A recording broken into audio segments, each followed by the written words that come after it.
Good morning बच्चों। चलिए आज चालू करते हैं क्वांटम संख्या। ठीक है, इलेक्ट्रॉनिक विन्यास के 3 वीडियो पिछले पड़े हुए हैं, उसको देख लीजिए ताकि इलेक्ट्रॉनिक विन्यास आपको अच्छे से आने लगे। और इलेक्ट्रॉनिक विन्यास का अगला स्टेप है क्वांटम संख्या, जो इलेक्ट्रॉनिक विन्यास आने के बाद ही आप कर पाएंगे। ठीक है, जिसको इलेक्ट्रॉनिक विन्यास नहीं आता है तो पिछले वीडियो देख लीजिए, आसानी से आने लगेगा। ठीक है, चलिए क्वांटम संख्या के बारे में पहले देख लेते हैं कि क्वांटम संख्या आखिर है क्या। क्या चीज है क्वांटम संख्या?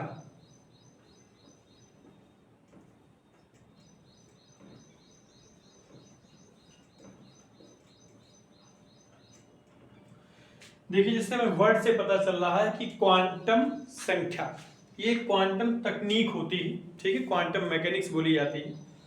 उसके आधार पे कुछ संख्याओं से डिनोट किया गया है, जिसको हम क्वांटम संख्या कहते हैं। अगर एग्जैक्टली इसके बारे में हम पता करें तो क्वांटम संख्या एक ऐसी संख्या होती है जो हमें इलेक्ट्रॉन के बारे में संपूर्ण जानकारी प्रदान करती है। संपूर्ण जानकारी, जैसे मान लो कि हम लोग अपने बारे में अगर पूछे कि हमारी जानकारी क्या है, तो जानकारी हम लोग की क्या हो सकती है कि हम किस देश में रहते हैं, फिर देश के बाद हमारा स्टेट कौन सा है, स्टेट के बाद हमारा डिस्ट्रिक्ट कौन सा है, ठीक है, डिस्ट्रिक्ट के बाद हमारा गांव कौन सा है, और गांव के बाद हमारी गली कौन सी है। तो ये हमारी एग्जैक्ट पोजीशन हो जाएगी। ठीक है, वैसे ही इलेक्ट्रॉन जो होता है तो वो हम जानते हैं कि जब कोई मॉडल बनाया जाता है तो नाभिक होता है, नाभिक के आसपास कक्षाएं होती हैं और कक्षाओं में इलेक्ट्रॉन कहीं घूम रहा होता है। तो अब इलेक्ट्रॉन के बारे में अगर हमें सटीक जानकारी देनी है तो हमें बताना पड़ेगा कि वो इलेक्ट्रॉन कौन सी कक्षा में घूम रहा है। कक्षाएं 2 भी हो सकती हैं, 3 भी हो सकती हैं, 4 भी हो सकती हैं। तो पहली तो कक्षाओं की हमें जानकारी होनी चाहिए, किस कक्षा में है। उसके बाद कक्षा मालूम होने, सपोज दैट हमें कक्षा पता चल गई कि इस कक्षा में घूम रहा है, तो कक्षा में भी कई उपकोष होते हैं, यानी अलग अलग एनर्जी लेवल के उपकोष होते हैं। तो उसमें किस उपकोष के अंतर्गत ये घूम रहा है, उपकोष पता लगने के बाद भी उपकोष में ऑर्बिट होते हैं अलग अलग एनर्जी के, जैसे पी में 3 ऑर्बिट होते हैं, तो इसमें किस ऑर्बिट में वो है, और किस ऑर्बिट में भी अगर पता चल जाएगा तो ऑर्बिट में भी 2 टाइप के इलेक्ट्रॉन होते हैं, उसमें भी कौन सा वाला इलेक्ट्रॉन है।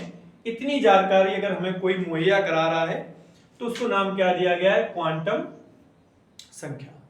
तो इलेक्ट्रॉन की संपूर्ण जानकारी क्या क्या हो गई। तो पहली चीज हमें क्या पता होनी चाहिए कि वो किस कक्षा में घूम रहा है। ठीक है, तो यानी पहला पॉइंट हमारे पास क्या आया, कक्षा। हमें पता होना चाहिए वो किस कक्षा में घूम रहा है, जिसे हम क्लास बोलते हैं। दूसरी जानकारी क्या हुई कि कक्षा में भी अलग अलग उपकोष होते हैं, तो किस उपकोष में है, उपकोष का मतलब सब सेल। ठीक है, तीसरा नंबर क्या है, उपकोष के बाद भी उपकोष के अलग अलग ऑर्बिट की एनर्जी होती है, तो किस एनर्जी में है, यानी उसका ऊर्जा कक्षक पता होना चाहिए।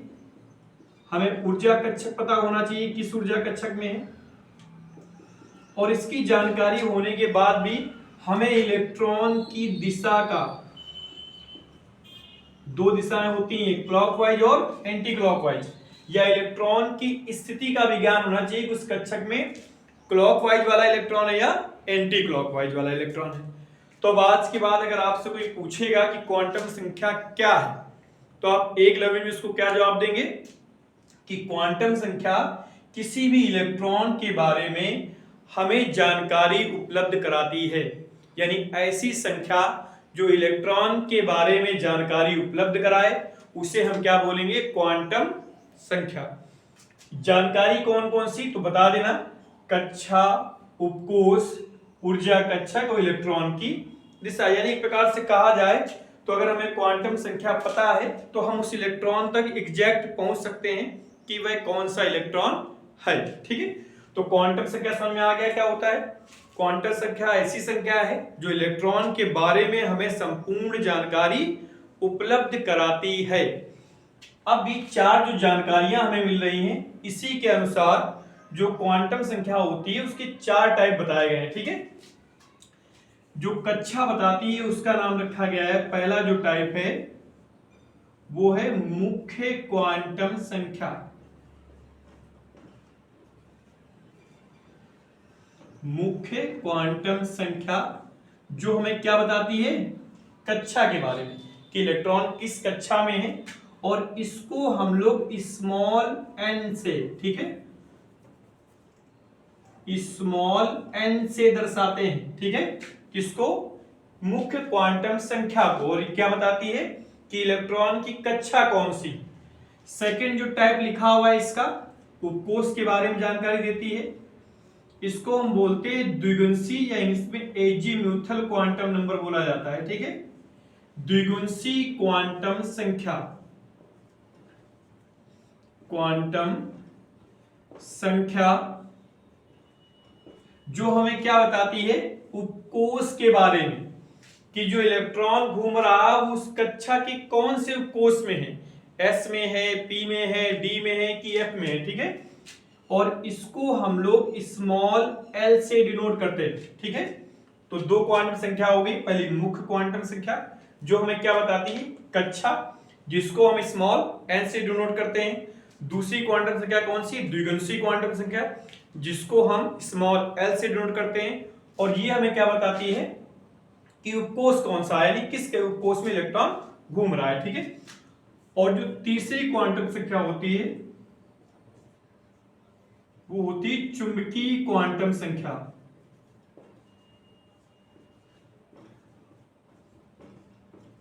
चुंबकीय क्वांटम संख्या। ये हमें किसका ज्ञान कराती, ऊर्जा कक्षक का, यानी कि उपकोष के अंदर भी भिन्न भिन्न ऊर्जा के कक्षक होते हैं, तो उनमें से किस ऊर्जा कक्षक में, हमें कौन बताता है, चुंबकीय क्वांटम संख्या, और इसको हम किससे डिनोट करते हैं, स्मॉल m से। इसके बाद फोर्थ नंबर जो होती है वो कौन सी होती है, चक्रण या स्पिन क्वांटम नंबर, चक्रण क्वांटम संख्या जो हमें इलेक्ट्रॉन की दिशा, या कह सकते हो इलेक्ट्रॉन की स्थिति के बारे में ज्ञान कराती है, और इसको हम लोग स्मॉल s से डिनोट करते हैं, ठीक है। तो क्वांटम संख्या के बारे में हम लोगों ने अच्छे से समझ लिया है। क्वांटम संख्या क्या होती है, ऐसी संख्या जो हमें इलेक्ट्रॉन के बारे में संपूर्ण जानकारी उपलब्ध कराती है, उसे हम क्वांटम संख्या कहते हैं। इसे क्वांटम तकनीक के अंतर्गत विकसित किया गया था, और क्वांटम संख्या के 4 टाइप बताए गए हैं, जिससे हमें क्वांटम इलेक्ट्रॉन के बारे में भिन्न भिन्न जानकारियां मिलती हैं। पहली है मुख्य क्वांटम संख्या या प्रिंसिपल क्वांटम नंबर, इसको बोलते हैं इंग्लिश में, जो हमें क्लास के बारे में जानकारी देती है, यानी कक्षा के बारे में, इसको हम स्मॉल n से डिनोट करते हैं। सेकंड नंबर होती है द्विगुणसी या एजीम्यूथल क्वांटम नंबर, द्विगुणसी क्वांटम संख्या, ये हमें सबसेल के बारे में या उपकोष के बारे में जानकारी देती है, इसे हम स्मॉल l से डिनोट करते हैं। तीसरी नंबर होती है मैग्नेटिक क्वांटम नंबर या चुंबकीय क्वांटम संख्या, ये हमें ऊर्जा कक्षक के बारे में जानकारी, जिसे हम स्मॉल m से डिनोट करते हैं। तीसरी होती है चक्रण या स्पिन क्वांटम नंबर, यानी कि चक्रण क्वांटम संख्या, ये हमें इलेक्ट्रॉन की दिशा और इलेक्ट्रॉन की स्थिति, इलेक्ट्रॉन की दिशा चूंकि दो ही टाइप की होती है, एक होती है एंटी क्लॉकवाइज, एक होती है क्लॉकवाइज, ठीक, यानी क्लॉक की दिशा में जो घूमे वो क्लॉकवाइज, और उसके विपरीत यानी कि एंटी क्लॉकवाइज, ठीक है। अब इनको निकालने का भी तरीका होता है, क्वांटम नंबर्स निकाले जाते हैं किसी भी इलेक्ट्रॉन के लिए, या पहले से दिए होते हैं और हमें उससे इलेक्ट्रॉनों के क्वांटम नंबर निकालने पड़ते हैं, ठीक है। तो यहां आज हम लोगों ने क्या समझ लिया, क्वांटम संख्या क्या है, क्वांटम संख्या की परिभाषा लिखनी हो आसानी से लिख सकते हो। मुख्य क्वांटम संख्या लिखना हो क्या लिखोगे, ऐसी क्वांटम संख्या जो किसी इलेक्ट्रॉन की कक्षा को दर्शाता है या इलेक्ट्रॉन की कक्षा के बारे में बताता है, इसे हम स्मॉल n से दर्शाते हैं, उसे क्या बोलेंगे, मुख्य क्वांटम संख्या। द्विगुणसी क्वांटम संख्या किसको कहा जाएगा, ऐसी क्वांटम संख्या जो किसी इलेक्ट्रॉन के उपकोष के बारे में बताती है, इसे स्मॉल l से दर्शाया जाता है, इसे हम द्विगुणसी क्वांटम संख्या कहते हैं। चुंबकीय क्वांटम संख्या, ऐसी क्वांटम संख्या जो किसी इलेक्ट्रॉन की ऊर्जा कक्षक के बारे में ज्ञान कराती है, उसे हम क्या बोलते हैं, चुंबकीय क्वांटम संख्या, इसे स्मॉल m से दर्शाया जाता है। चक्रण क्वांटम संख्या क्या है, ऐसी क्वांटम संख्या जो हमें इलेक्ट्रॉन की स्थिति या इलेक्ट्रॉन की दिशा के बारे में बोध कराती है, उसे हम क्या बोलते हैं, चक्रण क्वांटम संख्या। तो आप डेफिनेशन भी इसी से आराम से बना के लिख सकते हैं, वही डेफिनेशन है, और क्वांटम संख्या की परिभाषा आपको पता चल गई होगी। तो अब क्वांटम संख्या में तो हमें नहीं लगता कि कोई परिभाषा बताने में या समझने में कोई डाउट होगा, ठीक है। तो क्वांटम संख्या आपको अच्छे से आने लगी है। अब कल हम इसके न्यूमेरिकल यानी कि किसी एटम से कैसे हम इसको निकालते हैं उसके बारे में सीखेंगे। ठीक है, आज के लिए बस इतना ही। लेकिन एक चीज विशेष ध्यान दें, पुराने वीडियो जरूर देख लें। नहीं, अगर वो वीडियो आप नहीं देख रहे हैं तो आपको इलेक्ट्रॉनिक विन्यास करना नहीं आएगा। आपको ये वर्ड नए नए लगेंगे, एसपीडीएफ क्या है, तो एक बार आप वो नियम पढ़ लें, उसको देख लें और उसके बाद जाके आप इस पर अप्लाई करें। ठीक है, तब जाके आपको समझ में आएगा कि मॉडल क्या होता है। और आगे हम लोग मॉडल की भी व्याख्या करेंगे।